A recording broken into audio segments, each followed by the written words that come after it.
Welcome to the Learning Pines YouTube. We hope this video helps. In this video, I will explain how to project in ZBrush using an easy method. Projection is a powerful feature that allows you to transfer surface details from one three-dimensional model to another. This is incredibly useful for tasks like retopology, where you want to move high-resolution sculpts onto a lower polygon base, or for adding intricate details from an alpha to your mesh.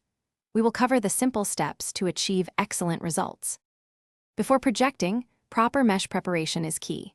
First, ensure both your low polygon and high polygon models are loaded as subtools. Next, carefully position the low polygon mesh so it slightly encompasses the high polygon model. This ensures the projection rays can accurately capture all the surface information.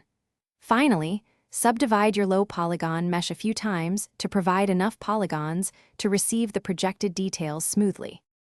With your meshes prepared, it's time to execute the projection. Go to the Tool palette, open the Sub-Tool menu, and then find the Project submenu. Here, you will see the Project All button. Click this to start the process.